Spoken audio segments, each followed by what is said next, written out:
Welcome to the Old World Fanatics, your Warhammer Fantasy podcast to quench your hobby thirst for all things the Old World. And I'm one of your hosts, Gommo.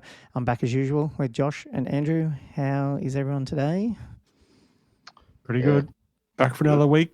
Yeah. Another week of Old World. 31st week in a row. 31st, yes. I can't remember last week. Last week's been weird for me. Did we actually mention it was 30? I can't even remember. No. I know we did at one point, but I don't know if it was recording. Yeah. So, yeah, we're getting up there. We'll have to do our we'll be doing a year's birthday party at some point. Anniversary edition. Is that kind of time with Castle Assault, actually? Oh. It's going to be close.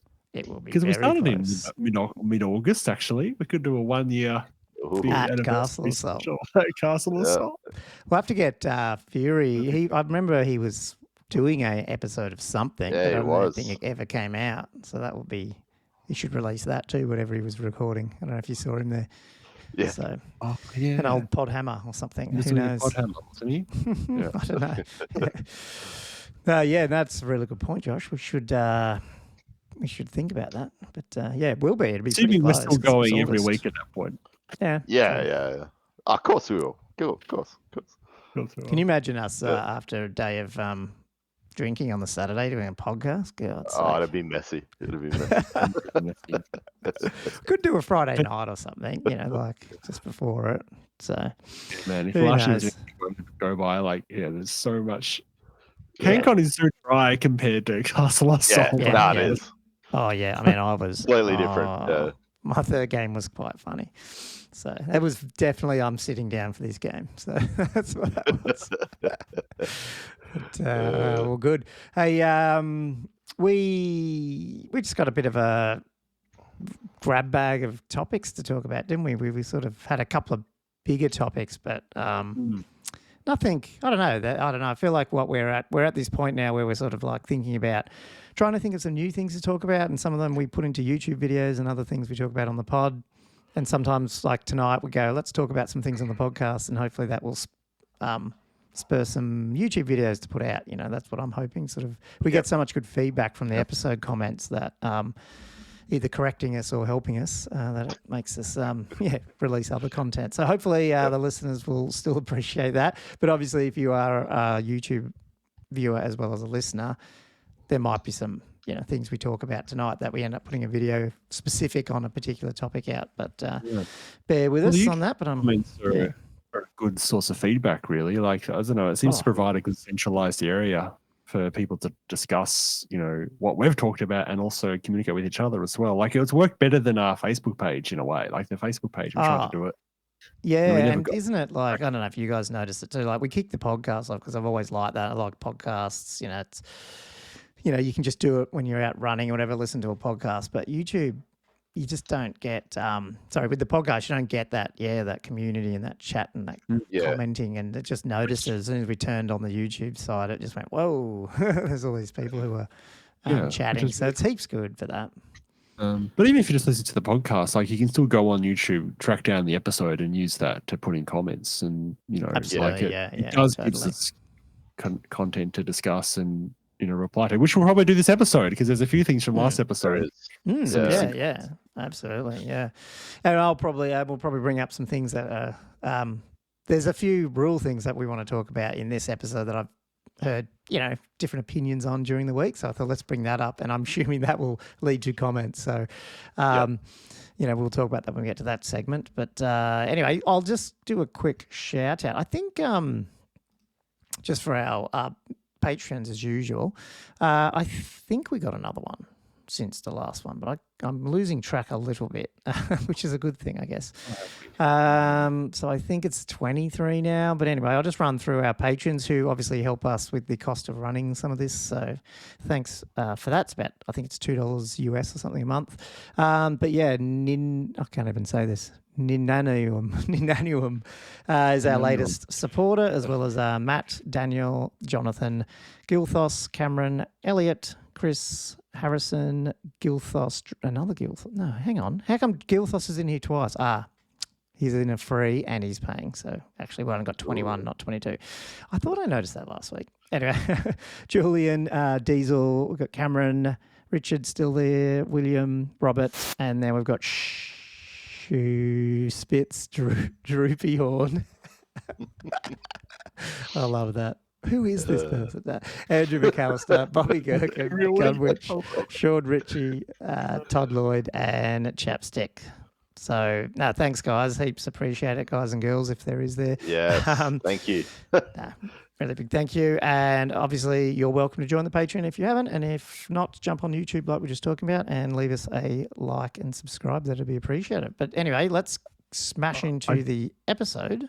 Sorry. I do like that Shoe Spritz Droopy Horn has got an accompanying image to go with the name, the ridiculous name. Oh, I haven't even. We'll have to start. Maybe we should start putting that on the episode website. Covers. Yeah. He does too. Oh, that's awesome. Anyway, we'll see it on the website. If people go to the support of the podcast link on the oldworldfanatics.com, you can see the ridiculous. Is it a My Little Pony or something? What is that? Looks a bit like it with a very droopy horn. Mm. Yeah, right. Oh, that's awesome. Cool.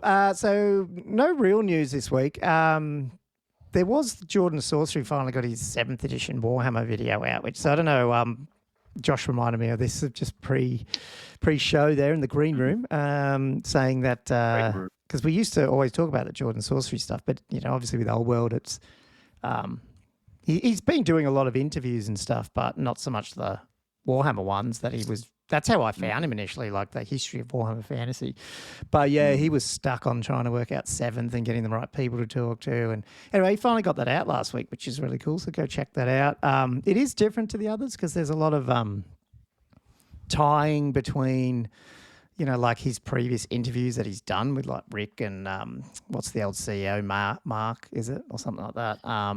Things like that. But then obviously then what he found with 7th edition and just where it fitted into the whole, you know, it's obviously the one that landed around the time of Lord of the Rings. So not only were they competing with 40K, they're competing with themselves and how big. Yeah. I mean, Lord of the Rings was by far their biggest thing they ever did. By the sound of it, it was smashing 40K as well, at least in some parts. Yeah. And then obviously that died off with the show. So that's when this whole troublesome happened and the company tried to turn into just let's go sales crazy and, you know. But anyway, that ended up being Warhammer's sort of history now. But it's a weird version because it felt like whenever you do talk to people, a lot of people say it's probably the better rule set, but it was the army books that let them down. And so you don't get this. It's sort of, I don't know, it's almost like the like a missed opportunity there because no one overly plays it. I shouldn't say that because there probably would be people playing it. But once 6 took off. Yeah, it's like people just stay with 6, obviously, because you know it was the complete edition for sure. But it's just a funny edition, the old 7th. Yeah. Yeah. You know, I always wonder if people heard us talking when we were talking about 6th edition, 8th edition. I wonder if people who don't even know what we talk about go, what about 7th? Why aren't you guys talking about 7th? It's huge overseas everywhere. Just Aussies doing it. It's weird. We hate the number 7. We won't partake anything in that number. Yeah. It could be like, I don't know if you guys are geeks. The geeks out there will understand, like I think it was the Linux kernel. They always went like even numbers and odd numbers were like beta releases or something like that. You know, I can't remember. But, you know, maybe they were trying to do that. But anyway, so yeah, check that out, guys. We'll put that link in the show notes. Did you guys end up watching it? I think, Josh, you said you did. Yeah, I watched it. Yeah. So just doing hobby. Is that what you do? Just put it on and do some hobby? Yeah, I was painting up my little dudes. Cool. Yeah. This isn't news, but I did want to bring this up just something I'm looking into, which was potentially making a bunch of old world counters. And then I thought, well, hang on, maybe there already is some. So I thought I'll bring it up on the podcast first, because if anyone knows about them, they can let us know. I did look on Etsy and there's a lot of like charge and like flea counters and stuff, but I'm talking about more, you know, MDF or plastic. It doesn't really matter what it's made out of, just like for all the buffs and debuffs and stuff that you get. Because I don't know, I just find in this version there's a little bit more of that, and sometimes it's not even. You can't just put the spell card down, because even the spell card might say choose like weapon skill, like choose a characteristic, and you roll a D3, and like so it's like like so you got a dice next to it, but then was that initiative? Was that movement? And maybe it's just Tomb Kings, but you know I don't know. Did you guys use counters, or like do you use counters, or? I've never have really. I've never needed to up to this point. Yeah. Are you talking about like specific spells, like it would be labeled as per the spell, or were you talking about like this would be like just different statistics, like plus minus? Yeah, well, I was thinking that. Yeah, so I started building a table of like, weapon skill +1, +2, -1, -2, that sort of stuff. So you just like put counters down if people have been debuffed or buffed and stuff like that. Not so much the spell name, no, because as I said, sometimes they're not. The spells do like you got Itchy Nuisance, which does -2 on both initiative and movement and whatever it is, things like that. Yeah.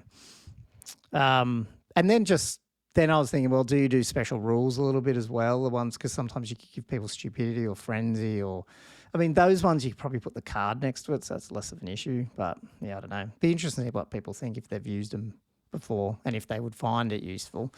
Because I certainly do forget sometimes. That's all. Yeah, I'm the same. Just forget all the time. So, yeah. I guess the hard thing with if you've got lots of different tokens to cover all your different possibilities is then you've got a big bag of tokens you're searching through to find the right one that you want to put down. Yeah. You know what I mean? Like, you've got absolutely. Yeah. No, totally. Yeah, that's the thing. It's like this. Yeah, I don't know how. Yeah, that's what I'm debating. I started putting a table together. And I'm like, is this worth it? Is it not? I don't know. But anyway, that's why I thought I'll bring it up. And if there's enough people going, yes, we want that, maybe that's something we can have a play around and see. Because I'd certainly use it. But you're right. Like at some point, you probably just go, it's not worth the. Just learn the bloody rules and remember it. But anyway. Cool. Yeah, it would work if you could have like only a few tokens. You didn't have to. If you had like 20 different ones, I feel like it'd be annoying. But if you only had like 2 or 3 to choose from, then that makes it more practical. You got to have some system to indicate what you want it to. I don't know.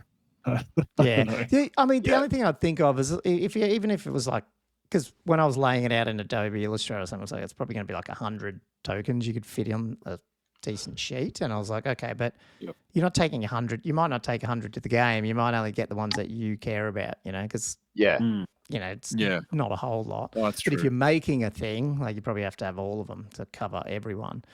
I don't know, potentially might not be as many as you think. Because your army's only going to have, like, you're going to know probably what tokens you're going to need. So, because you're going to know what spell law you're having, or like what army you have and what buffs you got. So, you're right. Yeah, so I'll have to, I don't know, I'll have to play around with it. And I started doing it last week, but then got sidetracked, so didn't get any further. But forgot to bring it up last week, so I thought I'll do it again because, I just would love to know what people think. And if there's one out there, that way we don't have to do it. I just buy it. But as I said, I've just found a lot of charged ones and stuff, and they're not as, I don't know. I don't need them because I've already got a really good set from the. You remember the Gale Force 9 days, all their stuff, and they're all gone now. I think, aren't they? And like I think so. Yeah, they had really good tokens, but anyway, hopefully they'll be back. I've seen some feet being made for. Is that like 3D print? Yeah, that's what I want. 3D prints.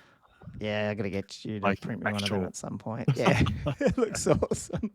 That's because it's the 5-inch too, is it? It's so big. Yeah, massive. There's so much creative possibilities with that. I haven't seen one that I really think is awesome, but I feel like there'll be. I was wondering with the way these 3D things. No, you're probably right. I was just thinking like, could you almost go and get like a really good orc figure that you like from the Highlands or something, and then just blow the foot up, But I guess it'd lose a bit of detail, depending on how detailed it is, But then it wouldn't have that animation. No, you want an animation. You want debris or like figures flying from underneath the foot. Like if someone came up with something like that, where it's literally a foot landing amongst, and then just chaos around. Because a 5-inch template gives you a lot of real estate to play with. So if someone came up with something like that as a design, I think that will be awesome. Yeah. Oh, and some of the spells, like there's a good number of those template ones I think are going to be quite common and quite popular, and to have them, and not only that, to have them on the board where you actually know what they are, like Column of Crystal or whatever, which I think is going to be very popular. you know, just the fact that it blocks line of sight and stuff. I think it'd be cool to have that. That'd be a cool model to build as well. Yeah, some real dynamic that. Yeah. Can you get clear resin, Josh? You can, can't you? Because Games Workshop do it, don't they? Yeah, yeah. You can or is get that clear plastic they do? You know how they do those stupid clear ghost things? Yeah, like no, you can Lord of get the Rings? translucent resin. Yeah, Okay. yeah, for sure. Is that like Bilbo with the ring? No, not Bilbo. Yeah, you know those ones. oh, Yeah, is but it? like Yeah. if you had a big crystal column that was like that short translucenty type one would be pretty cool. Yeah. Or is it Frodo with the ring? I remember one of them. They just, they're clear. They Yeah, just look they did the so whole clear random. ones. Yeah. Anyway, I was going to go on a whole tangent 3D printing question there, but I'll leave it for another time because I had some ideas. But anyway, of where it might go in the end. But that's totally off topic. Hobby guys, do you want to go through some hobby, or do you want to talk about what the subjects we will talk about in the? Should I give people a bit more heads up what we're about to talk about after hobby? Sure. Probably should, eh? Well, we're going to go through some comments that we have found on last week's episode, as well as our Dwarven Mountain Hold book review that Andrew and I did whatever it was, Thursday or Friday. So a few little, cool little suggestions or things and things like that I think we're talking about. As I said, there's a few rule things that I'm finding healthy debate happening on it. I'd just love to see what you guys think if you've seen it. Plus, you know, I don't really land on any side of the fence. A lot of it, I just find it funny that this first version of the rules is leading to a lot of the whole rules as intended, rules as written, not clear, nothing groundbreaking, like nothing breaking the game or anything, but it's just funny until we get some FAQs. And then I had a topic that I'm going to do a video on with some people this week, which is about Deathstars and if Deathstars are back. So sort of flying on from our dragon topic the other week. So I had some ideas about that. And especially actually shout out to the Dwellers who gave us an awesome shout out in their episode. It was after listening to their episode last week that they were mentioning some things that I went, yeah, well, hang on. Wouldn't the Death Star help that a bit? And then that's when we talked about points the other day. I was like, yeah, well, hang on, that's an interesting one. So just wanted to talk to you guys about that and then see where we go from there. Sounds cool. Yeah. By points, you mean victory points getting below 25%? Yeah, the victory point stuff. Yeah, that 25% things, which we'll go through. Yeah, when we talk about that. Yeah. Cool. Yep. So hobby time. Josh is usually good at this. He gets the most done. Yeah, I usually do. But I don't know. I'm not sure I've got a huge amount to talk about this week. I'm pretty sure I see a snazzy tripod next to you though there. Oh yeah, I thought I'd put more effort into actually using a camera rather than just like doing this. But yeah, the main things I did was mainly my let's see if I can turn this camera on. Oh, you're going to use the camera in there? Oh, man, this is fancy. I like it. Oh. That's his paint wrap. Is that working as intended? That's a bunch of paint asses by the look of it. Yeah. Paint asses. So, I mean, it's nothing that special. Like, it's mainly doing the slow grow guys. So, like, I've been working on the little bolt thrower here. Let's see if I can get this in focus. Oh, yeah. I can't focus. See if I can get this behind it. Yeah, that's the same problem with them, isn't it? Oh, yeah, that did. I know. Yeah. Oh, did it just go in focus as I moved it away? Went in focus as you moved away. Yeah. Oh, that's funny. It might have been the light. Yeah, who knows? Yeah, the light. I feel like the lighting is definitely going to help. There we go. So, and then I've got little dudes, little crew guys. But yeah, again, I gotta. So this was the. Oh no, they did go on the 25s or the 20s on that one. These guys went on the 20s. Yeah, because I just based it for. Because I already put them together for 6. Yeah. And then I was. What was I doing? Oh, I sort of started working on one of the cold one nights because I need to get 7 together for this. So I've sort of semi-done him. But that's most of the painting that I was doing was like these guys. Yeah. But yeah. Other than that, I was packing for Uprising because I've got Uprising coming. Yeah. When is that then? That must be getting really close. That's this Saturday. Oh, this Saturday. Oh, right, yeah. Okay, yes. Wow. that is close. I'm a little bit annoyed because I don't actually have enough the right size movement trays for it for what I've taken. So frustrating, yeah. So annoying because I've taken 2 units of 6 Knight Errant this time. Which I haven't done before. I've usually at most I've taken 1 unit of 6, and the rest of them are units of 9. Whereas this time I've got multiple units of 9 other Knights, but I've just got 2 units of 6, and I don't have a 3 wide by 2 deep. A second one. Right.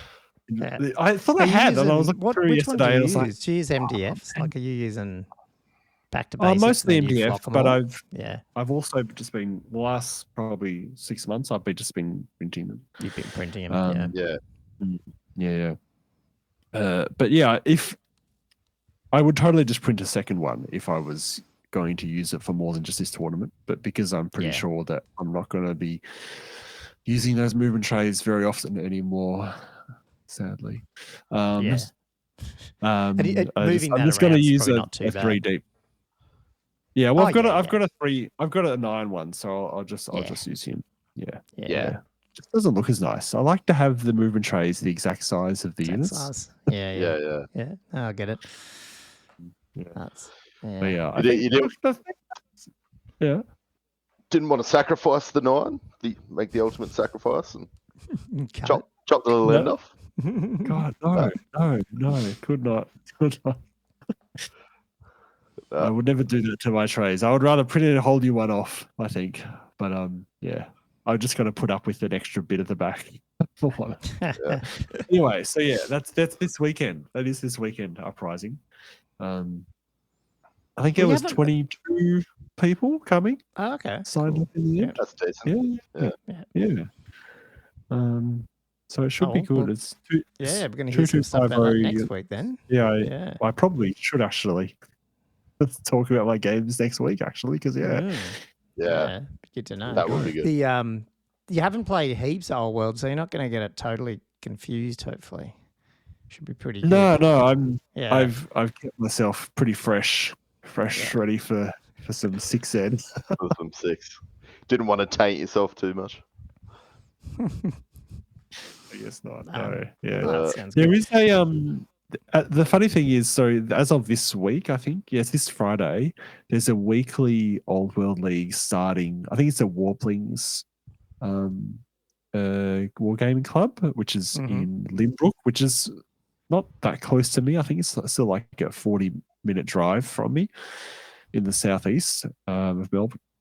I think that goes for. I think they're like doing it weekly for like 10 rounds, and it's sort of a growing league where it starts off 1,000. I think they're doing 1,000 points for the first 4 weeks, then 1,500, and then 2,000 or something like that. So I know there's not much points in terms of painting and stuff. I think it's mainly just you're playing your games and that kind of thing. Yeah, sort of getting. So used to I sort of was considering doing that, but I'm not sure when I'll be able to start doing it, if you know what I mean, because it's the first one is this Friday night, which is the night before I'm trying to drive to Ballarat. Which I'm not going to do. Next week I have my slow grow on the Sunday too, so it's like it depends on. It is interesting, isn't it? It's like the slow grow at Legions that I didn't go to the first one. I feel like if you hadn't played a lot and you hadn't played any 6th and all that, then you might join a slow grow, but when you've sort of already got a bunch of armies all up and the only thing you're wanting to do initially is rebase, I haven't had this big pull towards going in a slow grow, if you know what I mean.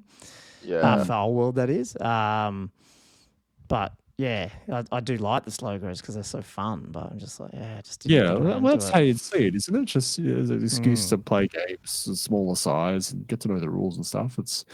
I mean, you can't, obviously, you can use it to make a new army, but you can also, most of those people that run it are usually pretty happy for you to bring.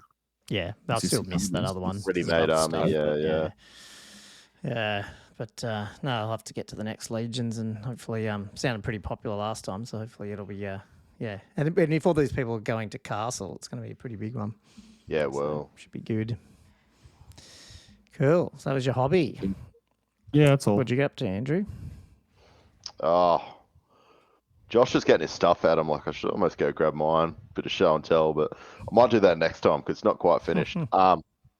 So yeah, I just finished off flocking a bunch of stuff I was rebasing, and so my gyro bombers, for the guys at home, I'm repurposing what I was using in 9th Age. So I've got a couple of gyrocopters, and my gyro bombers was actually using the gun hauler out of Age of Sigma, the smaller out of the airships, and I basically tacked on the rear of the gyro bomber out of the gyro bomber kit, because like the gyro bomber kit, you can make because you get that in a yeah. Okay, cool. Okay. So I've kind of bastardized it, but yeah, didn't have any bombs on it because I was using it as their I forget what they even called it in 9th Age, but they had like a airship thing where you could, it's kind of like a chariot sort of thing. So anyway, I'm using them as my gyro bombers, but didn't have any bombs. So I found these old gyrocopter gyro bomber sprues. I don't know how I managed to find them, but from when I originally made these models, and they had the bombs on them. So I've been painting up the bombs, and I'm trying to come up with a little way of putting these bombs on. yeah. Are you going to use them as gyro bombers, or are you going to use them as gyrocopters? Yeah. Oh, okay. So I've got 2 gyrocopters already, which are the newer ones that came out with 8th edition. And then I'm using these gun haulers as 2 gyro bombers. I've got a bunch of. I don't even know what the gun hauler is, but that's an AOS. One of the dudes, is it the flying ones? Yeah, like the Aquanaut dwarfy dudes. Yeah. I don't know what they're called. But I've also got a bunch of. I'm trying to work out if I want to use them, but I've got resin airships, dwarf resin airships. But the problem is they're solid resin, and it's this big bloody airship, and I'm like, it's just, I can see it's just going to be painted. How they make by that? Rash, you're talking about like a Zeffal type thing with a big balloon? Is that what you're talking about? Yeah. Yeah, it's solid resin. It's really solid. Yeah, it is heavy. It was I forget what they used to do. They're probably still around. They did like this third-party miniature company, and they did like dwarves as like robots. So like they were kind of. Vaguely remember. That wasn't Avatars, was it? No, different one. Nah, yeah, it's a different one. The Slayers, yeah. Yeah. So I've got like 4 of them. So I'll see how the gyros go, but I don't want to start coming up with some. What's the bombers on base wise? Are they? Same 50. 50s. Yeah, 50. Okay. Yeah. They're not a chariot or anything. Not a chariot base. Okay. Cool. No. But yeah, they're That's good because you could technically proxy them as gyrocopters in games and stuff. Like, you know what I mean? Like, I don't think anyone would care. Like if you want to run more gyrocopters sometimes rather than the bomber, stuff like that. Yeah. Definitely. Yeah. Everyone's hiding in a unit of 6.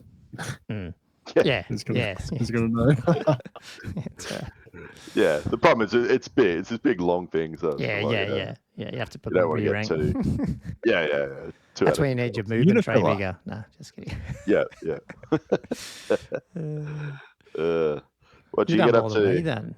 Oh man, I mean, last week the week before I did all that rebasing and had it all ready to go, and then so the only thing I've actually finished is 20 or 21 actually. Archers have been all rebased and painted now, like the bases and stuff. But it was funny, because I guess the 2 things I wanted to bring up was I started multi-basing a bit, and then wanted to, like, I was looking around at like bigger multi-bases, like 25s by, what would it be? Like 100 or 25 by 125, like to do 5 wide or 4 wide ones. Because I was thinking, if you're switching, reforming and things.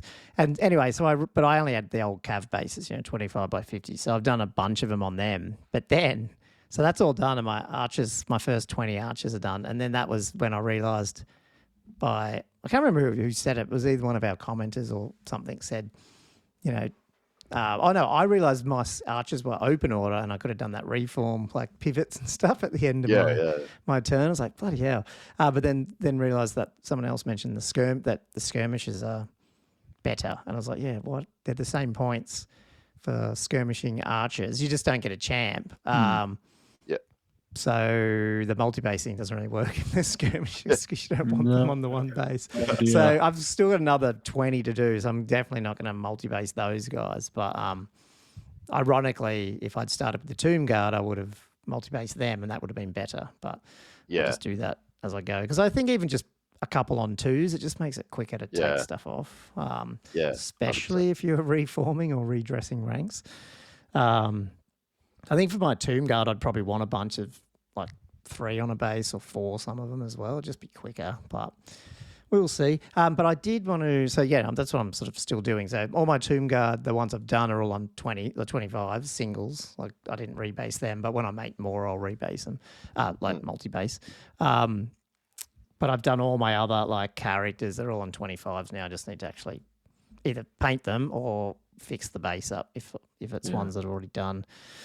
And then obviously finish my dragon and stuff. So, yeah, didn't we clarify? I think I saw on Facebook. I think we were talking to someone about skirmish formation, and then I think we discovered there was a sentence in there that says you can't actually place them in base contact with each other. Yes, unless there's they're in that contact. too. Yeah, that was another discussion because I was like, I always was thinking, is there anything in the rules where you actually have to, like, you could just say I'm open order, but I'm actually skirmishing and have them like quite close. But yeah, the skirmish rule actually says they're not in base to base. But that's all it says. So technically, laws of physics, they're not actually in base to base. 0.1 next mil. to each other. Because there's always going to be at least an atom between the two pieces of plastic. A hair width apart. Yeah, so if you really want to get pedantic, you still could have them all together. Yeah. But, infinitely close, but not actually touching. Exactly. Yeah. But yeah, no. So, but then you get in this whole thing where it's like, oh, well, what do you do for skirmishes in this edition? Because you can't do. I love the 8th edition now. It's just simple whack-a-mole on a tray, but now it's all individual, and it's like, I don't know. I'm still going to make movement trays for them, but that's more to carry them around than anything. So it's a bit, I don't know, it's a bit annoying. Yeah. Especially with Tomb Kings and Archers, because you might have 40 of them running around. Yeah. Would you be willing to go, look, I'll just put them in open order because I can't be bothered to deal with all these bloody skirmish bases, not on a movement tray. It's just much of a headache. And it's a good point because you do get your 90-degree pivot, so the chances of someone, like sometimes you want to do that 360, but I mean they're freaking skeleton archers. They're not really going to do a whole lot anyway. So it doesn't, it's not like they're charging like a bloody peg knight or something. They almost and have a then smaller you do footprint. get. Yeah, you get smaller footprint, and you do get those. They can take the magic. I think they take a magic banner, but they've got a champ who can take a magic item and stuff, which I don't think the skirmishers can. So, but the skirmishers do move a whole 5 inches. Like, I don't know if that's a typo, but they move 5 inches for some reason. So why can't the skirmishers take a champ? I don't think they can. I might be wrong on that, but I saw that there was just no. They were just a basic unit like skirmishers. Choose a bow or not, and that was about it. Oh, and the ambush rule. But I don't think they had as many of the other rules. Oh, is it like a separate profile? Or Yeah, separate profile. Yeah. Profile. Yeah. Sorry, I thought it was a... No, it's not no, it's not archers. It's not like a upgrade on the archer, no. They're just a whole new unit. Yeah. And that's why I didn't really look at them. I was going to make some skirmish sword guys or something, or some other archers, but then I just never got round to it. And then looking at the points, I was like, hang on, why don't I just take my archers as skirmishers? Just for well, they come with Vanguard as well, and Chariot Runner. Yep. That's going to be the interesting one, the Chariot Runner one, potentially. Like, you could just have units of 5 that Vanguard up and get in the way, shooting things, and just cause havoc and a good redirection. Oh, you got them up there? Does it have a champ option? I just didn't think it did, but maybe I was wrong. No, it doesn't. Yeah, it doesn't have any upgrades of command at all. And I don't know if the champ is worth it, but I mean, you are hearing on 4s, so I like the idea sometimes. If you got the points, just take the champs. Oh, yeah. So and the fact you can 3. Well, bring back alive again is funny. Bring him back alive, plus take a challenge. Like I mean, your Terragrice, your Terragrice didn't go into my archers once, but, that does happen where, you get them in line and do a challenge and you're not going to run away. So, Yeah. Anyway, so I'm doing that, but I will bring up, and this is not going to be good for audio, but I'm questioning, and I really don't want to do it, but I'll take your non-biased opinion of whether or not I should change the base rim color while I'm at it. So where is my present here? Let me see. So this is not going to work for the poor guys at home or listening to the, what's me call it? Where is... So I'm just trying to work out what when screen. I'm listening I back cannot on this see the later, I'll be like, screen. damn you, Colin, why can't I see it? Yeah. So I've always used, and the color, it's a bad picture. They look probably more saturated than they are on this picture, but I always have used just like, I don't know why, it was just Vallejo Desert Yellow for the base, which I've never really been in love with. It's not really even a desert color. It's like a, what do you call it? A poo mustard color? Baby poo brown. Baby poo, yeah. But altogether, it's been fine, and I thought my army looks pretty good, so I was like, I don't have to change it. I'll just leave it. And then some other guy posted his army up, and I went, oh, I didn't mind his color. And I went, what is that? And he goes, yeah, it's just Xandri dust. I went, oh, yeah, duh, it is. Because, use it as the base coat a lot on skeletons and stuff. Yeah. So I just did one of them in Xandri dust just to see. But I don't know what I want to do, I guess, because half the time you don't even see the base rim color because it's in the movement tray. But Yeah. I don't know. Yeah, I like the Xandri dust. The Xandri dust is the one on the paler one, isn't it? Yes, it is. Yeah. No, it's a lot cooler, as in the color. It's not as. Yes. I think the tan is too warm. Too warm. It doesn't fit. Yeah. So I think it blends nicely with the model. I was either going to say, and it might look or even better when you've got better figures. Like these are just skeleton archers, but when you got Tomb Guard with the gold and the shields and all that, I think that it's that gonna more make it neutral pop. base might look better. Yeah. You bastards! I'm gonna have to go through and change all my base room colours. I think I agree with you though. I was just seeing what you thought. Yeah. I don't know that it would work or not, but the other color I was tempted to suggest was black. No, I can't. I've tried. Turn it off. But I think it might work as a single model, but as a ranked up unit, it would not work, I don't think. And that's the thing. What I found with the but I was going to say this, but I just contradicted myself. I was with my orcs. I started doing black rims because it's like, no, you got to do black rims around bases, and I still can't do it. I don't know what it is. I don't know. I feel like they look like colors of the. Yeah, it depends. Yeah, I just feel like if I painted a massive like just a display piece, I would do a black rim. But because it's an army and it's trying to tie in, and it's I don't know. I don't know what it is. I like seeing it connected to the ground. I don't know why, and not floating above it in this black thing. Yeah, this abstract thing. Yeah, but I don't know. It's just it's the never-ending debate, isn't it, to do black rimmed or coloured bases? So. Yeah, maybe I'm more inclined to suggest it because I've been using it on my Slannesh guys, but that's more out of happenstance because there's black areas on the base itself with the snow and the white and different other. Yeah. You know what I mean? Like it's black. Yeah, I think you're right. Again, with the snow base, they look really good. Yeah, with the snow base. Oh man, I cannot get good focus on these things, can I? Yeah. Whatever. What are your breaths? I think, to be honest, I think that would work really good. Actually, the base, the black. I usually use chocolate brown, the Vallejo model color chocolate brown for the Bretts, which is like a mud. Yeah, it's like a darker one, a dark red warm mud color. It's like isn't that like not Scrag brown? It's one of the. It's one of those. It's not like Mornfang brown, is it? That sort of color. I use Terra Earth, which is basically the Vallejo's Steel Legion drab for orcs and all that. But yeah, cool. Oh, I mean, it's easy to paint the rims, but I might as well do it as I go through. Might look good. I don't really know what Mornfang brown looks like. Nah, yeah, that's cool. And people listening will not see any of it, so they have no idea. Dark leather brown. Yeah. Cool. I haven't done the anyway, Goblin that's what I Green did. rim for a while. I must admit. Nah, neither have I. Yeah. It's been a while. I've seen quite a few with Cool. the Snow Grow, the 6 cents Snow Grow. Everyone's going down that route. Ah, okay. Yeah. Vintage. Vintage. Love it. Yeah. I saw a really good dwarf army on our Discord, and he's almost done all the armor like I wouldn't call it a muted or dirty, but it's like it's not the shiny gold. It's like I don't know. It's probably a little bit of a dirtier gold, but like there's virtually no silver on them. They're all dwarves, but just with like almost gold. And I thought, actually looked pretty cool. Just to sort of make them a bit, I don't know, stick out a bit different. So it's cool how people do different interpretations of it all. So Yeah. Might check that out.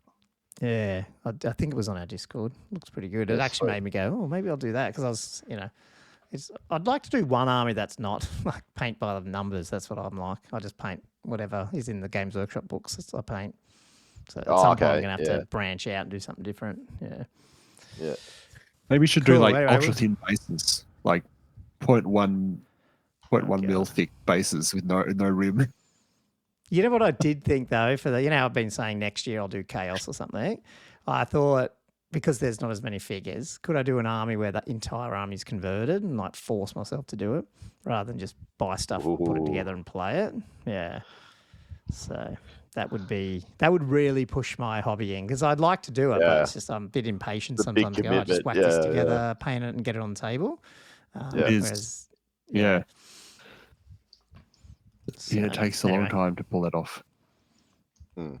Thing with Chaos, it'd be easy to do because there's so much out there, but at the same time, no one might not even realize you did it because a lot of the Chaos stuff is all crazy anyway, especially with all the AOS. Like you wouldn't even know if that was a normal unit or not. So there's so much like 3D printed Chaos sort of. Yeah. Anyway, cool. Let's get on to some interesting topics. So do you want to catch up on the stuff the corrections and suggestions first from last week? Or you want to go through the order that I had it in the sheet here? It wasn't in any specific order. Yeah, sure. Comments from last week? That way I'm not talking in all the time. Yeah. Let's do that. Yeah. I can do the that comes from last week. So there was mainly two main ones that were interesting. I think it was Vodrake first. Was the one I noticed, which I think we're talking about magic armor and whether or not if you had a character who couldn't take heavy armor, whether you could take a heavy armor magic item. And there's a couple of things with this. So one of it is like, it doesn't really specify in the rule book because it just says only a model that is equipped with armor, a shield, or body may purchase a magical equivalent, which it doesn't address the question at all. Yeah, exactly. Yeah. It doesn't specify different types of armor, I guess, where it says shield or body specifically.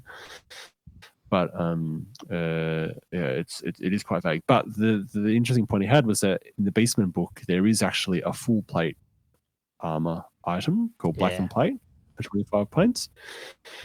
But no characters in that army book can actually take full plate, as a base thing. Yeah, cool. So that sells. That gives you the intention there that they're probably going behind. Yeah. That's an awesome example, actually. Yeah, well done. Who's that? For Drake. Mm. Good job. For Drake. Yeah, so I know it's a good pickup. Either that or it's a horrible oversight by when they wrote the rules. And you actually can't take that item, which would be very ridiculous. See, I think I can't remember what I said last week, but I just remember not limited. I never really remember thinking, and it's probably because I've never run into it too much, but like if my character couldn't take a shield on his list, but I wanted to pick up the enchanted shield, I just assumed I could always do it. Like I didn't, because it's a magic item, it's like different to the upgrade of what they could take in the army list type thing. And that's when people were talking about that being a bit more stricter. That's when I went, oh crap, have I done that wrong? But I can't remember. There's probably no circumstances where it probably even crept up, but that's when I remember us talking about that, going, well, hang on, if you can't take heavy armor, but you're going to take light armor, and the magic item says heavy armor, what the hell? But remember the old editions always used to say like, oh, even though it says a sword of whatever, it's actually, it could be a axe or it could be a, whatever. I guess, something So, fitting for the. I feel like, I lean on what Verdrakes. I reckon that's the rules as intended, but I guess we'll have to see if people are that strict in general. I'm just thinking of just some Waywatcher Lord jumping around in like full plate or something like that, or like even heavy armor. Like it kind of just doesn't, the fantasy to the adding these armors. Like to me, it's more of just like the lore. The laws seems weird. My justification would be, it's a light armor, but it's got a 4-up save. Like it's like a magic armor. It's light as. But you're right. There's probably heaps of circumstances where that probably crept up with elves because they probably don't have options to do heavy. I don't know. I can't remember what we even said last week. Did we say you couldn't do it? Is that? I think we were leaning towards not. Well, I was. Yeah, I think I was in the same boat. You could only equip what you were able to equip in the mundane, category. Was there another one? Magic armor. There was another one. So I'll do this one too. Stefan Nilsson 2132 was talking about the armor of meteoric iron because I think we sort of poo-pooed it a bit, but he did come up with one. Was that the 5-up one? Is that the one that you can only get a 5-up save? Can't be. Yeah, we did improved because we're like, why can't it be a 3-up? Like the old one. That's right. But he said it came because it can't be reduced or improved. But he came up with a situation where it might be useful, which is mainly just the Demon Prince. I couldn't really think of anyone else really. Like I was thinking maybe the Treatment Ancient could take this, but then he can't take magic items. And weirdly, the Demon Prince can't even do this either. It's only the Warriors of Chaos Demon Prince, because the Demon Prince can only take Chaos gifts. He can't take magic items, which I'm like, whereas the Warriors of Chaos Demons Prince can take magic items. I'm like, what the hell? He has a 4-up ward, 5-up regen, and I think he can take I think he comes with light armor and he can take mundane heavy armor as well. But taking the meteoric iron essentially gives him an additional unmodifiable 5-up. So he goes 5-up, 4-up ward, 5-up regen, which is actually quite useful. The people that are going against him, and I think that's good because the people who would fight a Demon Prince are going to have AP, and so you're right. It's given that whole 5-up save, and that's probably true in a lot of other ones a little bit, but definitely with that guy, he's already got the wards and the regen. Yeah, I like it. Yeah, it's a good shout. So it shows sometimes there is situations where something doesn't look that great. The armies we play, but sometimes there are dudes that can make use of it. But I think that was most of the comments from last week. Sweet. Did you want me to do the ones? Might as well. Yeah, if you want. Go for it, guys. Yeah, sweet. So myself and Gomo did the Dwarf Mountain Hold book review / army faction review. There's a couple of things they got brought up, which I think are very valid and look like, at least I got the interpretations wrong. So from Tolkash, first it was brought up the death blow rule.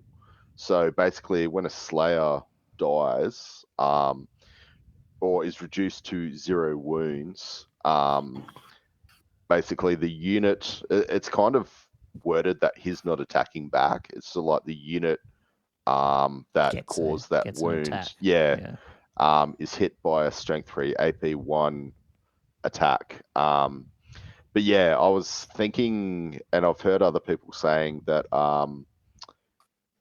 it gets possibly buffed by the Slayer rule, which is basically 4+ to wound no matter the target's toughness. But the good point he made, because it doesn't say it's a special attack as such, but the Slayers don't have a natural AP of 1. They are strength 3, but they're not AP1. So the fact that it's got the death blow with strength 3, AP1 is a different profile to what's actually in their stats.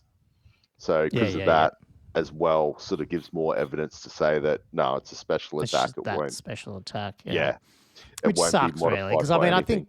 I don't know if I think I actually brought up the question of it because I wasn't sure, and because I hadn't really read it till then, and then I was like, oh, it sort of sucks if you don't get that, but I guess it is what it is. You get an AP, but I feel like it's a bit of a buff from the old one in the sense that you don't have to roll to hit, but the other one was an attack, wasn't it? So you got your Slayer 4 up. Yeah, I think it was a higher strength as well from memory. I think it was strength 5 or something possibly. Right. I could be getting confused with 9th age because to me 8th and 9th sort of. Yeah, I know. I've got I thought 8th had combined profiles. Red monsters. That's how bad. I just haven't played 8th for. I was like, but no, yeah. But they were definitely like your Slayers used to die, and you'd be like, yeah, mate, you kill my Slayers because they did so much with their attacks back. The death blow rule. The other one, and this was a really good one. This is really just a play on, because a lot of people are talking about the way that it's written. So from Clyde Miller, was it one? So it was the Master Rune of Hesitation. So I'll just read out the rule. So an enemy unit that charges the front arc of a unit carrying a standard inscribed with the Master Rune of Hesitation does not count as having charged for the purposes of choosing which weapon to use or any special rule it may have. So the way I was interpreting it was like, you can't choose which weapon to use or use any special rules for the purposes of charging. Get its +2 strength type thing. Yeah. Whereas the community's feedback was the second part of using any special rule it may have is for the unit, not the weapon. The unit. Yeah, no, correct. That's what I was saying. It needed brackets, but yeah. Yeah. So yeah, impact hits and like furious charge and things like that. So what was he saying then? Because this is just the quote you've written here. So what's the? Yeah. So it was he and other people commented, and they were all in agreement that that the way that my interpretation was wrong, and that you can't choose a weapon when you have charged.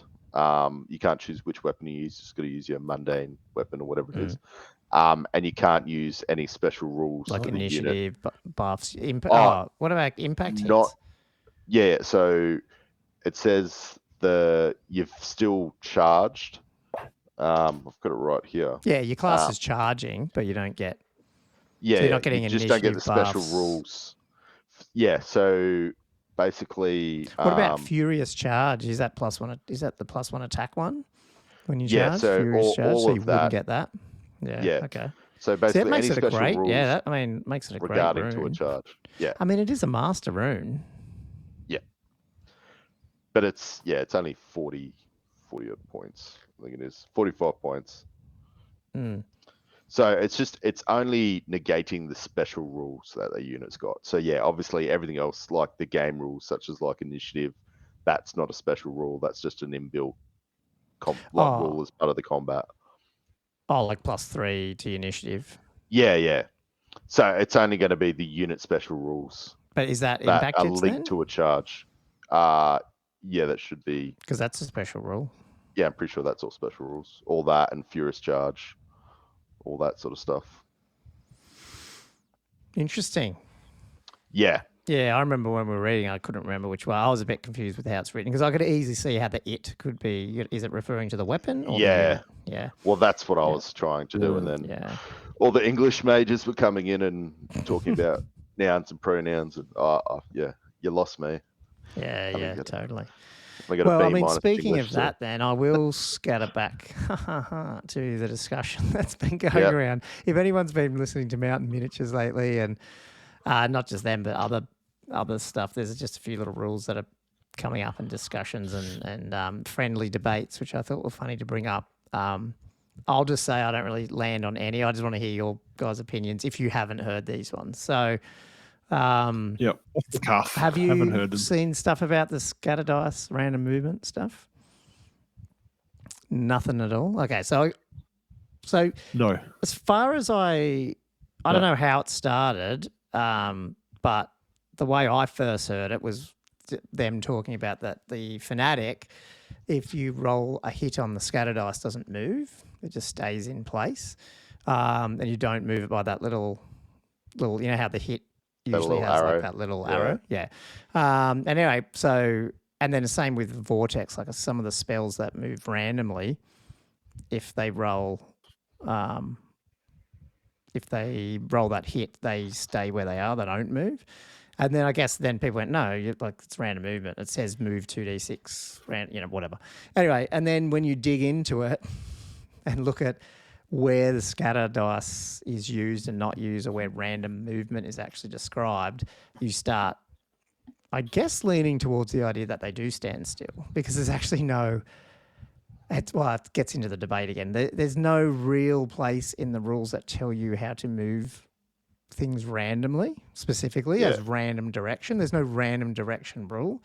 It's just, and whereas the old editions did say that. And so there's this whole debate.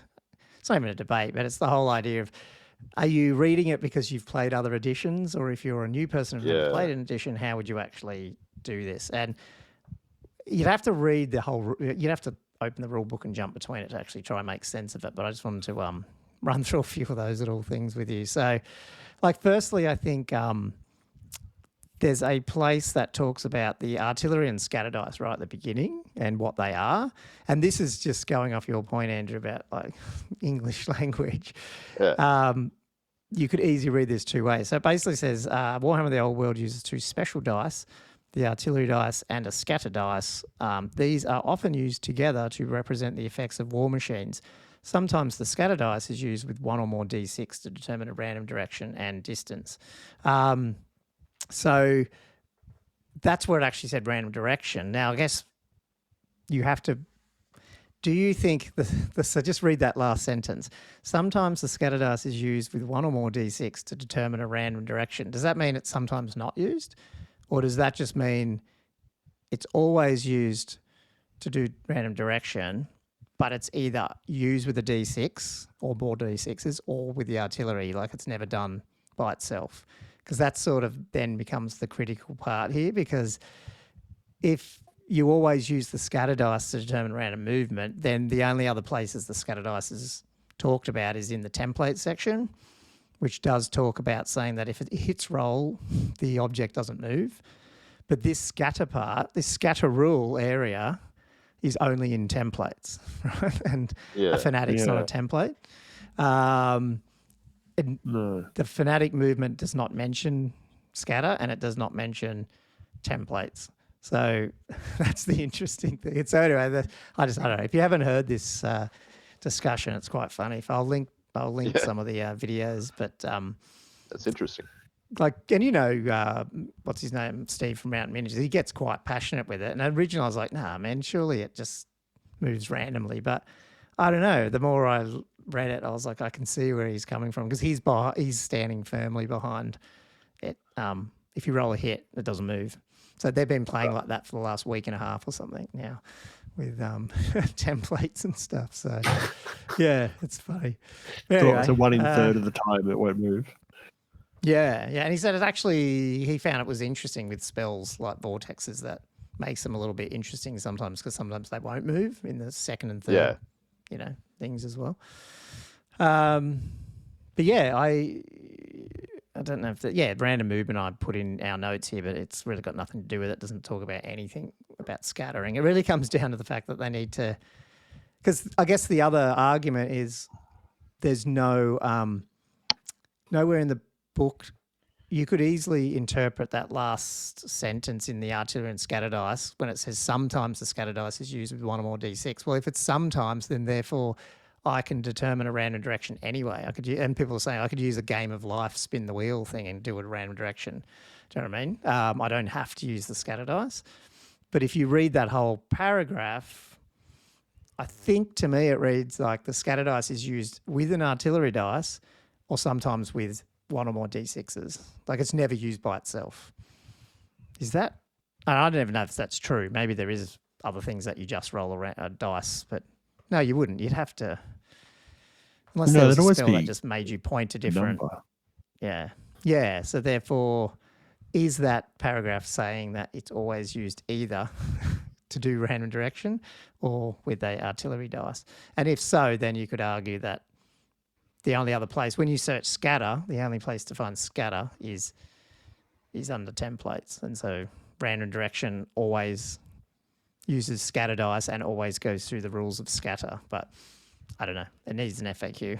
So I think it's just weird. Part of the problem is that as much as we are reading it as people who have played this game previously, I feel like the people that wrote the rules also had the same mindset. Which absolutely. Totally and they even said that, though, in a way, that it was written for experienced gamers. It's not written for beginners, which means it's not written really for people who haven't played. But having said that, you shouldn't have to know other editions, hey? Because that's pretty dangerous to bring in interpretations from other editions. For sure. So. Yeah. No, I agree. I agree with your point. I'm not on board with the idea that a hit does not move. Like it's that scatter rule, as you say, that's for landing templates on the table. It's we're placing an object and then scattering it. That's not the same thing at all. Well, if you come down here, it says here they move 2d6 in a. Hang on, sorry, this one. During each and every other compulsory, a fanatic moves 2d6 in a random direction. Doesn't mention it definitely scatter. Feels weird to do this, but the only place random direction is talked about is here. So there's no other way. There's nowhere. If you don't know anything about Warhammer, and I said, open up the book and tell me how you determine and do random direction, this is the only place you'll find it. And it talks about scatter, using the scatter dice. And then you go, okay, well, how does I use a scatter dice? And the only place in the book that tells you how to use a scatter dice is here in the template section. So it's just weird. They've just, and nowhere, I don't think anywhere, and I might be wrong here on this one because I haven't gone into it as in depth as those guys have, but I'm not sure anywhere it even says about the little arrow on those scatter dice on the hit. Yeah. Oh, sorry, it does. Sorry, the only time it does that is in the actual artillery piece. Yeah. So for like the rock lobber, it'll say, if you roll a hit, you have to, for the indirect fire, like you have to yeah. That's the only time it talks about that little arrow bit on the hit. So that's just where people are going, well, Fnatic, if it rolls a hit, stays where it is because there's no rule that says it has to move where the little thing is. So I'm just reporting here. I think it feels weird for it to, well, I don't really care which way it goes, to be honest. I don't think it's bad that they stay by them, don't move either, because I think it's sort of, imagine like you're spinning around and sometimes you end up staying in spot and then you spin somewhere else. So it's not that big a deal. But it is funny, nevertheless. You guys are reading rules there, aren't you? Trying to work it out. Yeah. Your brain's exploding. It's just, this book is just... Oh, my God. I feel like I've gone back into a religious days and I'm like trying to go through some old religious text, trying to pull out meanings from different passages written by different people. It's just bizarre. Like I said, it doesn't seem clear cut, but it just seems like I know. It's kind of funny. They're loosely linked. Yeah. I mean, yeah. Cool. Well, that's enough on scatters. We'll move on to the other one that's come up a little bit, and it's probably more cut and dry, and but I'm not sure, I guess, is some people were mentioning in some battle reports that things like this is fly X rule. So the fly rule, and then there's a lot of spells out there and things that debuff or buff movement values, and then therefore, because you got fly, your fly X value is not your movement characteristic. And then when I was reading the rules, it sort of appears that way, but then in that case, a lot of these debuffing things where you like try to throw a -2 movement on a dragon isn't going to do anything. And I guess, like, I don't think that's right, but I don't know if that Is that just me just thinking it's that way, and it is actually not supposed to have the modifiers, or I don't know. Where do you guys land on that? What is the fly? I'm looking up the fly rule right now. What does it say? Yeah, so I will bring it up if you want. Yeah, bring it up. Sorry, YouTube. Because models that can fly can choose either to move normally on the ground using their movement characteristic or to move by flying. Yeah, see how it's that thing in the brackets there, which is the dodgy bit, because it actually mentions.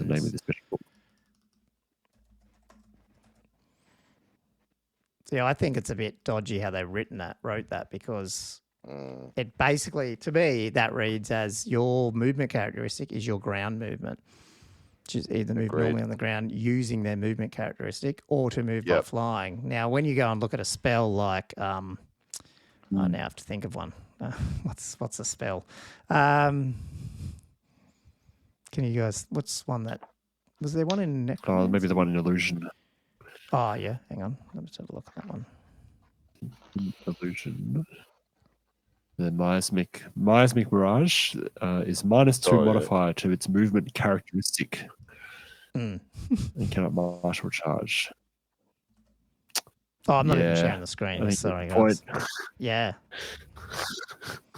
A bit dodgy, eh? That's all right. Because that's not even just to its movement. That's very specific to its movement. Yeah, movement characteristic. Yeah, they pretty much all say it, I think, a lot of them. So I doubt it's intended that way, but I don't know. Yeah, that's pretty damning. No, I very much doubt it's intended. But the way it's written. But I'm pretty sure we've had these issues in other editions before, and you would think they would have sorted that out. Like the whole leadership thing was a bit like that with the, is the buffs, is the generals one actually changing the leadership characteristic, or is it not? Like with, what was that? Was it Soul Blight or whatever it was in 8th where you had to take a leadership thing, but then, whatever it was called, I can't remember. But anyway, okay. I don't know if there's much to add on that one, but it just seemed a bit dodgy with the wording. Where I just think hopefully we get some type of proper ruling on that. I feel like everyone I've seen, most of them play those buffs. Those do debuff the movement, even if it's fly. But I don't know. Rules as written seems a bit the other way a little bit, unless I'm totally wrong, which I probably am. I'm not actually saying it shouldn't. I actually would rather it be able to debuff stuff, because I think that's important. So why should they be immune to it? You know what I mean? Like if I throw Itchy Nuisance at a dragon, shouldn't it? Why should, just because they fly, they don't get itchy? I'm assuming Itchy does movement, doesn't it? Can't remember. But might just be initiative. Can't remember. But anyway, cool. There's that one. And then there's just the whole, in general, cumulative special rules, like things like Frenzy's the funny one, because the special rules, when I go to them, I'm sharing the screen now, aren't I? Because now I've just moved off, Because you know the cumulative special rule thing talks about, unless it's otherwise noted, if it alters a characteristic, the result of a dice, or any other value such as armor value, that effects is cumulative. And then if you go and look at something like Frenzy, Frenzy model has a +1 modifier to its attack characteristic, and it doesn't say that it's not cumulative. Is that the right word? Yeah. So therefore, rules as written, if you've got frenzied troops and you can get a spell of frenzy on them, they'd have +2 attacks. And there's a few like that, I think, which is a bit different to old editions. So yeah.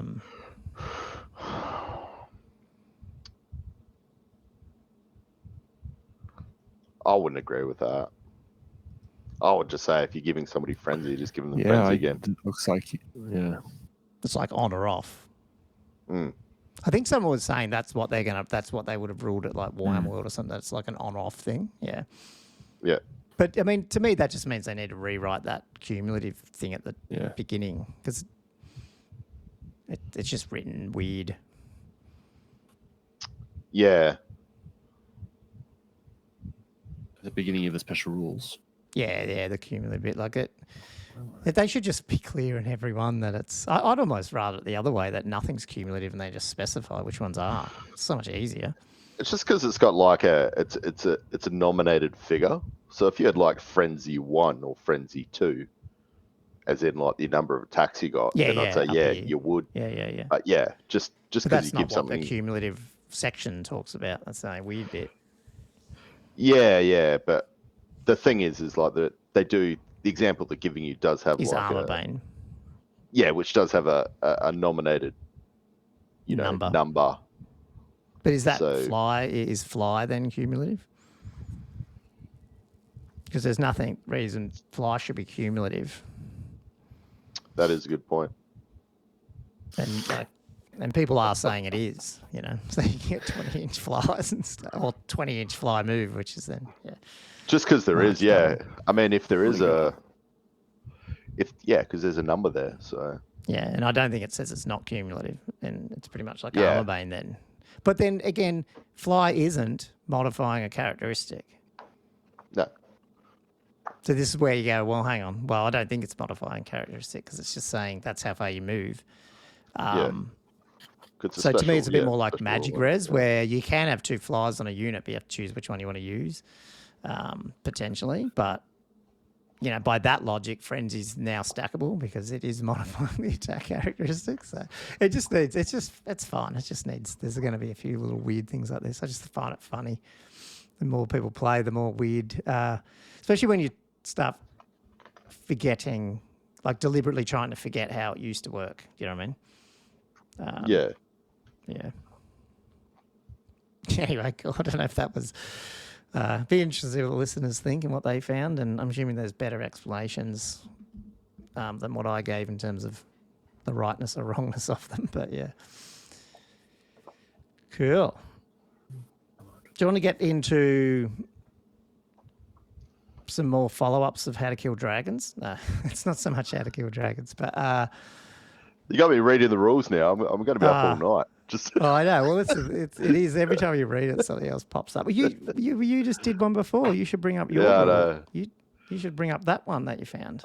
Oh yeah. So I was looking into as part of this week's episode the how it works basically for attacking a character in. I just want to make sure that it does work well. I thought that basically you can't attack a character in a unit unless you're in base-to-base contact. You have to attack the unit the character's in. And then as part of that, I found that when you remove models, basically as they're slain, you remove them from the ends of the front fighting rank, basically. Or you remove them from the back of the unit, but that's meant to simulate the ends of the fighting rank, not the center. So if you had 2 units in base-to-base contact, and they had like 3 models each side in the fighting rank, you'd be removing those models first, not the ones in base-to-base contact. So that would affect basically if the ones in base-to-base contact had multiple attacks, because that means that they would get their multiple attacks. Instead if they were just not in base-to-base contact but still in the fighting rank, they only get that single attack. And it would have been, if I'd remember my +1 attack frenzy with my Tomb Guard against your chariot and stuff, where I was a lot wider than yours, but you killed a bunch of my guys. Technically, the guys who were left in the fighting rank should have fought with 2 attacks. Exactly. Which I only played 1, but that's because I played 1 with all of them, I think, because I forgot I had +1 attack. But anyway. I think that's an interesting. Well, logic, you would think. That's so confusing. But There's logically, because the whole point of the rule about the fighting rank is that they're supposed to be circling around the guys and that type of thing. But the other thing that, Josh, I thought, which was a bit confusing, is if you've got that long, say you're 10 wide or 15 wide, and then it's pretty common, I would imagine, that a smaller unit is coming from one other side, and the closest they can hit you is, you've got 10, but they got 5, but they're only 4 of them are fully base to base with your left side of your fighting rank. Where do you take them from there? Because each side of the fighting rank is, is going to get you out of base contact at some point because you're eating it. Is that what you got to do anyway? Like, like from both sides and not just from one end, so you don't stay in combat. I don't know. I have to look at that. It's probably in the book. I just haven't looked at it. Yeah, that you can't move models that are in combat as such. You've got to prioritize models that aren't. Yeah. Yeah. Is that in there? I don't know. Andrew was the one who was looking at that bit. He just told me that before. So I was like, I didn't even realise that. Yeah. Anyway, let's talk about, while you're looking, do you want to talk about, so it's a flow-on effect. So I'm not pretending none of this is actually, I don't think what I'm about to say is even that viable. I was just wondering if it is we were talking about dragons and all the ways to kill dragons, but at the same time, we also were going through the scenarios. And I think it was you guys that really pointed out, man, these scenario victory points are actually hard to come by, in the sense that you pretty much have to wipe a unit out. Otherwise, you're not getting a lot of points, really. Like, they've got to be dead or fleeing off the board, or if they're fleeing, they've got to be under 50% to even get anything. And if they're not fleeing, they've got to be under 25% to get 25% of the victory points.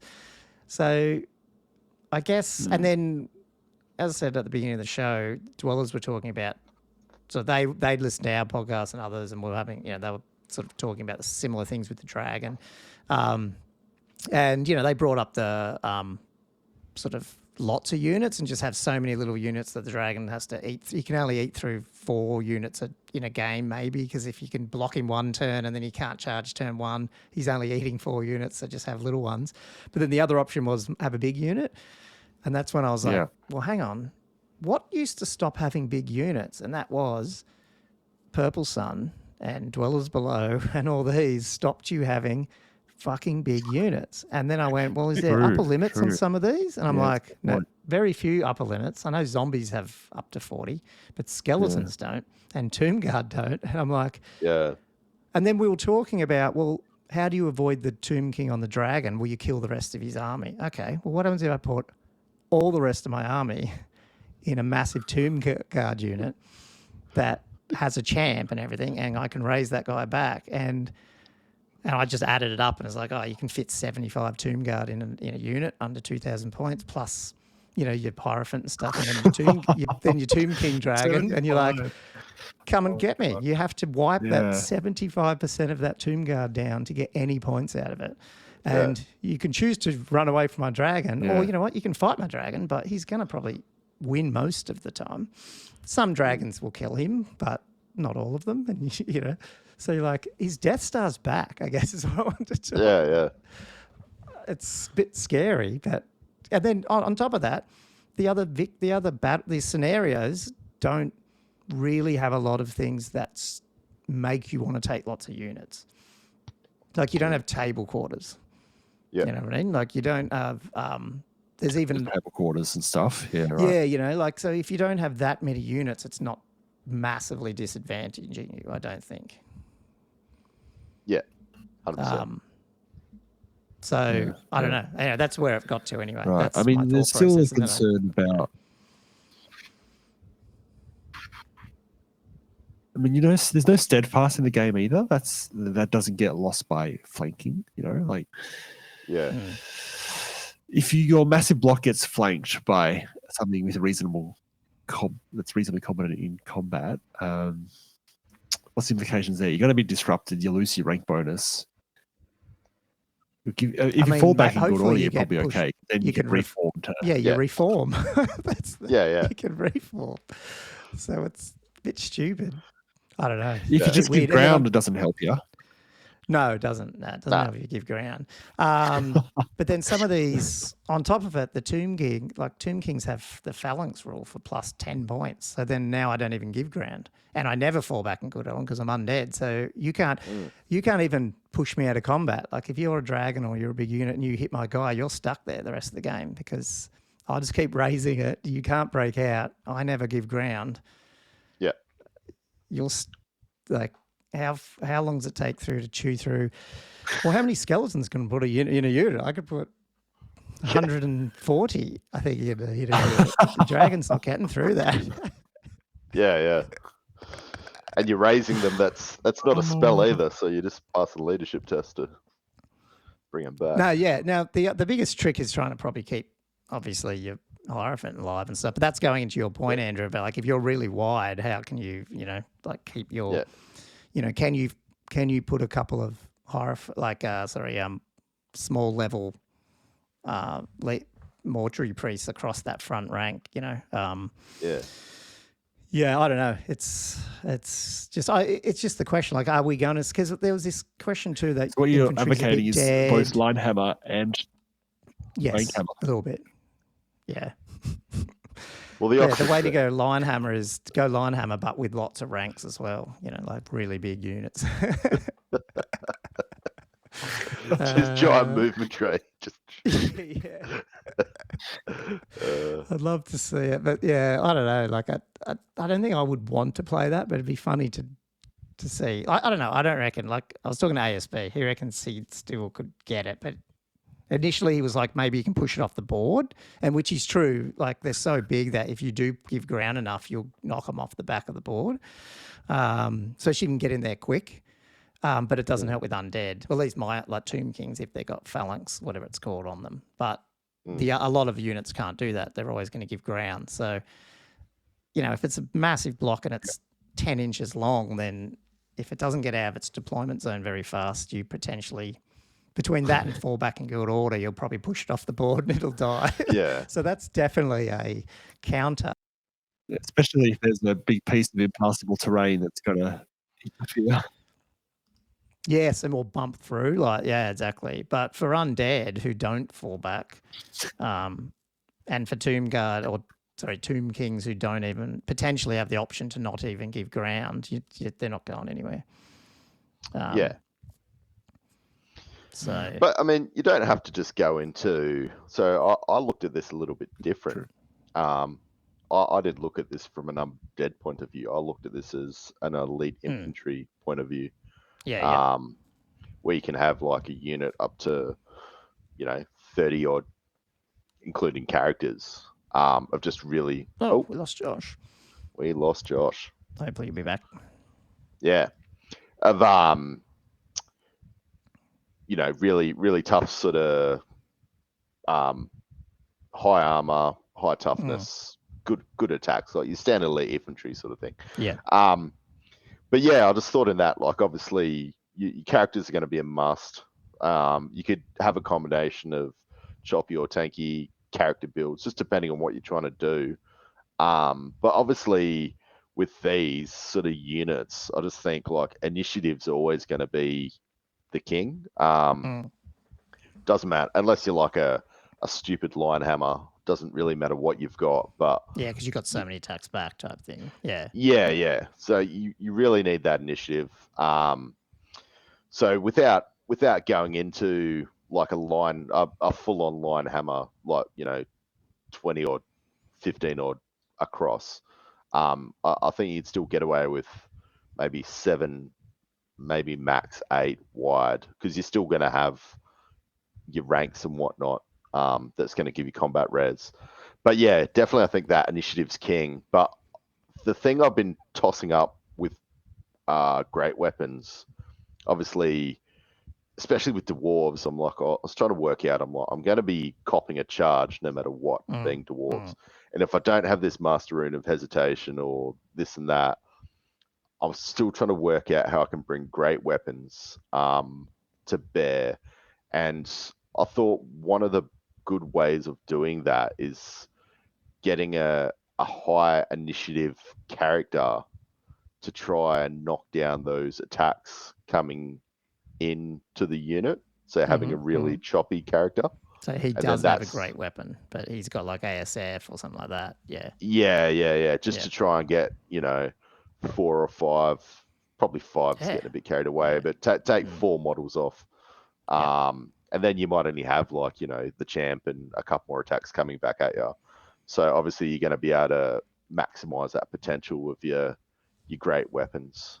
And obviously with the Deathstars, talking about a big unit, you can obviously have, 3 combat res. Like there's people talking about now,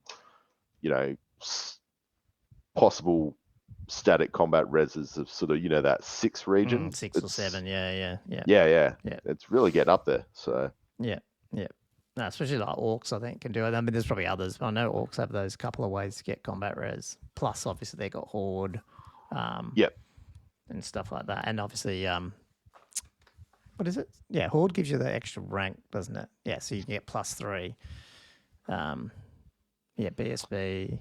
Yeah, so they can get 7, I think, with one of their banners, with their BSBs in there as well. Yeah. I think there's a good place for it now, especially with like the dragon monster hammer. I think this. Well, and yeah, I mean, like I know I a went a good bit counter. overboard with what I was saying, but one of the things we were talking about with that was like, especially if you're not on a dragon, like you're a dwarf, right? Yeah. The question always, and you load up this guy with Monster Slayer and blah, blah, blah, and then the first thing you hear the dragon player says is, well, I'm not going into that unit. Why would I go into it? Like, why would I go and attack your character? So then my flip side thinking was, well, if you don't do it, you're not getting anything because all my points are here. So exactly. So it's that sort of was the thinking of going to the point where there is no other targets for you to have. You know what I mean? And the more you bring around that becomes less true, because if you have artillery there and you got this, that, and then suddenly he can go, well, I'll eat all that and there's 600 points and I don't have to go into it. But yeah, it's all around this monster thing, and maybe it's a waste of time because maybe not many people win dragons anyway, and it doesn't really matter. But it was just funny, the thought process to do. But even if you don't go, even if you're not combating the dragon build, and we find a lot of people aren't bringing it or whatever, it's comped out, there's something about that 25% victory point which makes them still very attractive to say, well, the more I can put in something where you have to fight me on my terms, but it's a lot to get through. It's points denial. Yeah, it is. And 8th was kind of like that. Like the monsters weren't as big in 8th, and you ended up having these sort of bigger Death Star blocks. Not necessarily bigger, but like just. Well, I think this is what happened. Like ogres did it; they went sort of big, but then suddenly people were hitting them with Pit of Shades or whatever. What was it? No, what's the 2? Purple Sun's the initiative one, isn't it? And what's Pit of Shades? That was strength. Yeah. There was 2 initiative ones, I think. I think dwellers below. Oh, was it? Yeah. So it wasn't that. It's definitely Purple Sun for ogres. Yeah. I thought it was. Yeah. So that's sort of. I don't know if that was a deliberate choice, but I feel like those insta-kill spells were definitely a counter to having all your eggs in one basket, because then the whole unit goes. But there isn't anything like that in the game now. No. No, yeah. I mean, you did have rules that went into Deathstars supporting them. I mean, because you had the horde formations as well, although you could argue that Linehammer is sort of going down that similar avenue in a way. Well, I mean, why do you even want ranks? Do you know what I mean? Like, I mean, if you can only get +2, I can get more. Like, especially what you said, Andrew, with you've got elite infantry. You're going to kill more than 2 people if you have more people in your front rank. So why care about the ranks, Yeah. So, yeah. I mean, I've got no big negative thing yet totally on the Linehammer. I haven't really seen. It'd be a bit annoying if everything doesn't look Warhammer at some point, like it's all skirmishes and lines of troops. It's going to look a bit, that's where I just don't want that. Yeah. It is. It'll look worse. Yeah. It's like you might as well just go to rounds and play a different game. Yeah. So hopefully, it's Luke. What's his name? Bagnall, whatever his name. Blaxel. Yeah, he had it right, because he was like, "There's technically nothing wrong with any of these rules. What we hate is that it doesn't look like Warhammer." I'm like, that's totally 100% true. Yeah. Yep. Much. Yeah. I don't even care. Like, we don't really care about the big unkillable dragon, because I mean, it's a dragon. It should be cool. We just want to find ways to kill it. Yeah. Yeah. But you're allowed to bring it. I would argue the reforming into a line after falling back in good order is probably one of the rules that is not great, because it's rewarding losing than otherwise. The rest of them, it's interesting rules, but they might not just be the way we think it should be. Yeah. But it'd just be interesting to see I was wanting to do a bit of analysis on what was it? One of the other tournaments that went on the weekend, but I didn't get a chance just to see sort of the types of lists that people were bringing. But I guess the problem is you can look at a list, but you don't overly know maybe how they were going to deploy and do stuff as well. So it's a bit hard without seeing how it played out. The tactic, Yeah, you got to try and predict it. Yeah, I think isn't that that's part of the beauty of trying to look at these lists is working in your head how you would do those things. How much success you'd have. Yeah. Was there any other thoughts on that Death Star stuff, or you reckon that's people give us some feedback and we might better put a video out? I'd just be interesting. I reckon it'd be pretty topical at some point.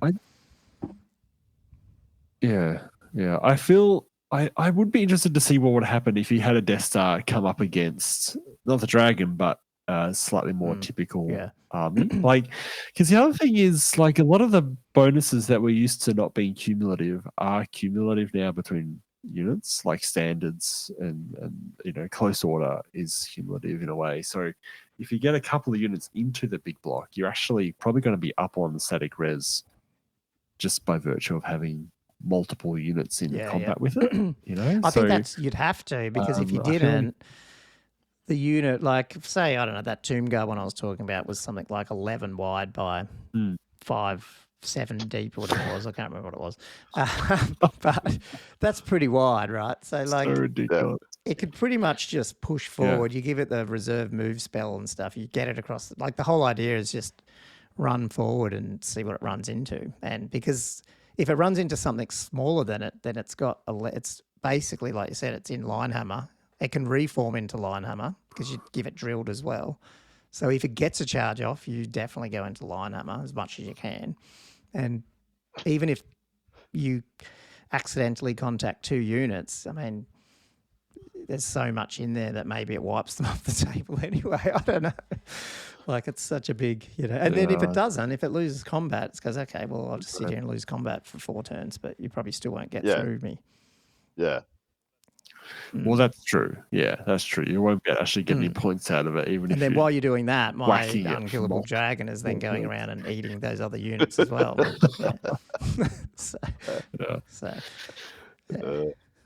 My other concern would be terrain. Like, if you got such a big unit going on, it won't get a charge off because it'll. That's really wide. It'll be rolling low dice like Andrew was doing.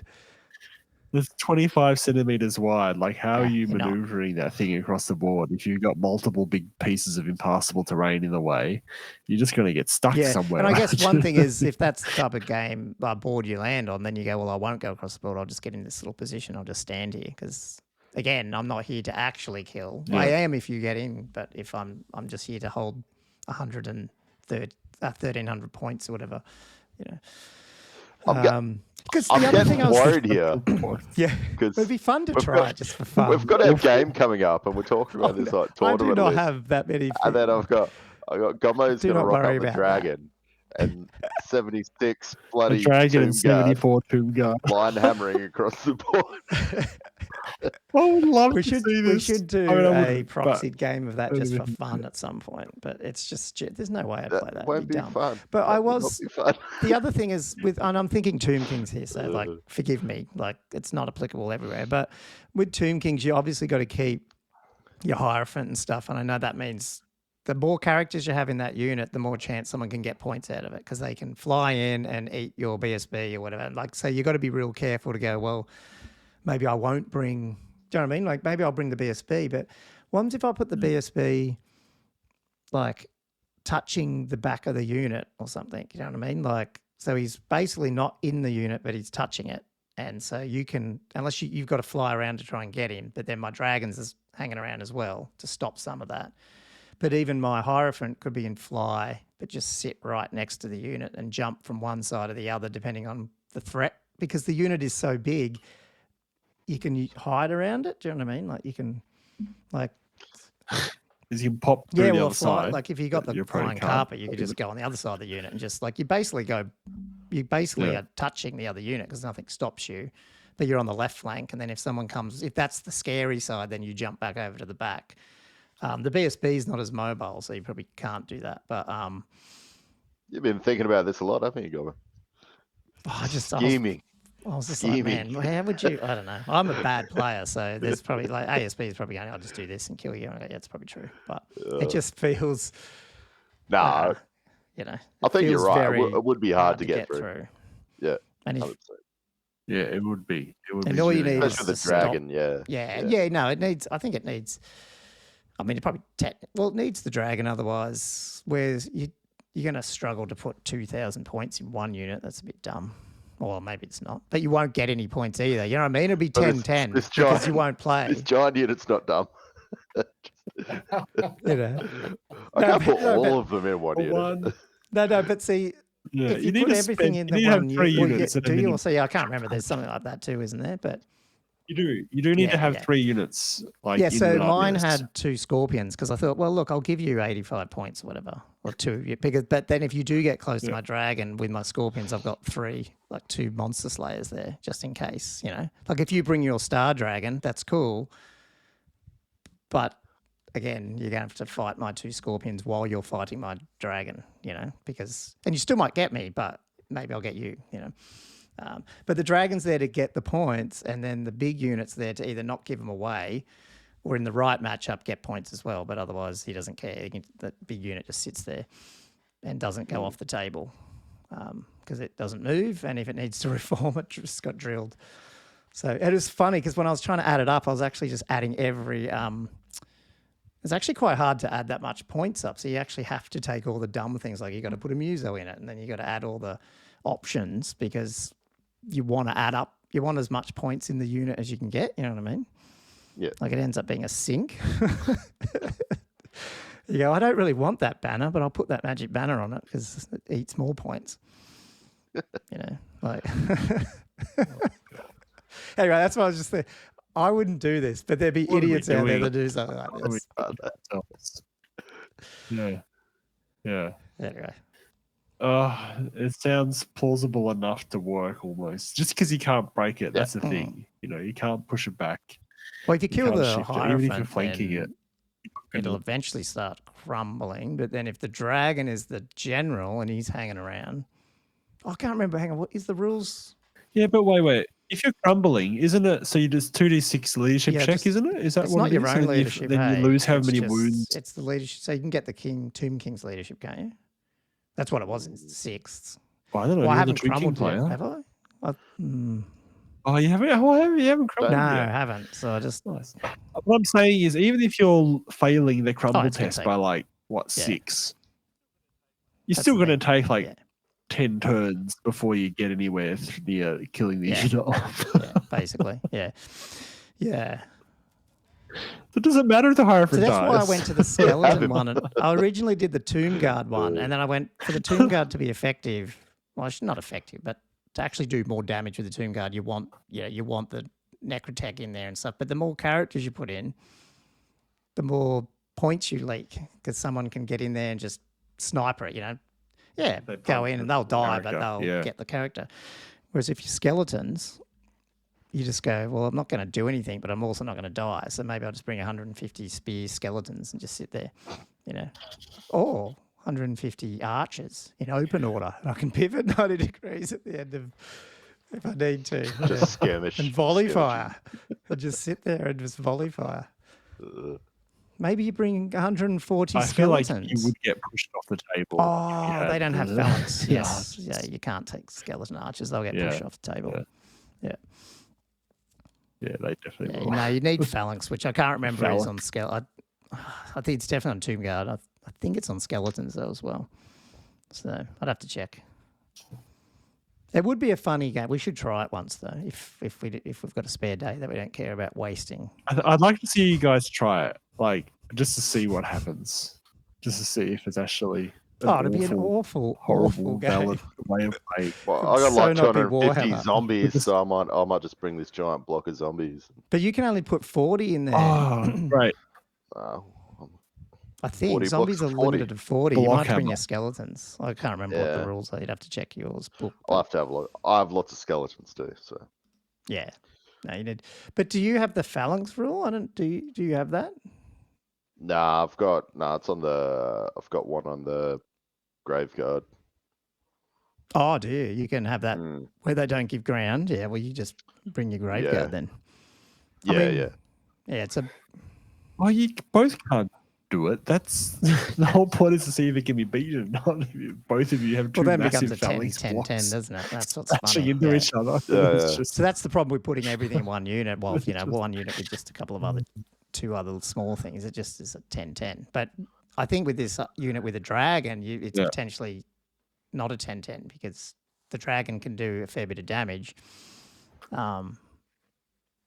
And the rest of your armies in the single block. So they can't get any points. Where it's not I've got a dragon. I'll bring my dragon. Even if you go after me. Mirror match. Oh, block and dragon. Oh, you take 2 scorpions, I'll take 2 Vargulfs. Yeah. Technically, I probably only did take. There is a 3. It's a 3 unit. Is the dragon a unit if it's a character? Well, not really. I don't know what the rule is. Oh, no, because he becomes a monster. So it is a character unit. Right? No, like the character, doesn't he become a monster when he's on it? So now he's a unit? Don't know. That doesn't matter because it just brings something crap. So, although Scorpion's not crap, but it's good thing is it's only like 75 or whatever it is, or 80 points, whatever it is. So it's not a lot to give up because they'll die. Obviously, those 2 little dudes will die at some point. It's stupid. It's probably dumb. Someone the first person leaving a comment will be, "This doesn't work because of blah," and I'll go, "Oh yeah."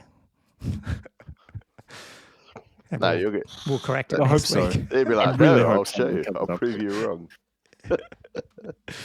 That's funny. Anyway. Is that our episode then? Is that where we want to leave it off? Unfortunately. Cool. Well, anyway, hopefully people found that amusing, if nothing less, and can tell us some other ideas or whatever. There's probably so many other crazy things we haven't thought of, and then we can maybe we'll throw out a YouTube video on it for the week and see what other people come up with. So, do you want to wrap it up then, guys?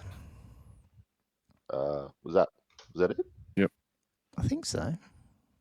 I had a thing about running campaigns, but we'll do that another day. I need to do a bit more research on that one. Yeah. Well, hey, before we do say goodbye, though, good luck, Josh.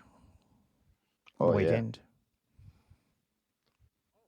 Oh, yeah. Thanks, guys. Some regular updates. Thanks, guys. Excited. Throw some pics up or something. Or, I'll let you guys know. That'd be cool. Yeah, I'll try to remember to take some photos. And we'll talk about it next week for sure and get rundown of some. Hopefully, people won't mind if a little bit of 6th edition back on the channel. We are Old World after all, not the Old World. We're Old World. So, anyway, cool. Thanks for listening to another one of our rambling episodes. Got a 6 head. And if you can, just leave us a 5-star review or jump on YouTube and hit the like, subscribe, and alert button for us, guys. And as I said at the beginning of the show, feel free to join our Patreon if you'd like to. We are starting to put a little bit, probably not so much last week, I got a bit busy, but some of our behind-the-scenes chatter and sort of early access to a few little things will start dribbling out more as we get a little bit more organised. But otherwise, find us on the internet, on the interwebs, at Old World Fanatics, on all the major social networks, as well as oldworldfanatics@gmail.com. And until next time, guys, thanks for listening, and we'll see you on the next episode. Cheers, guys. Ciao. Bye.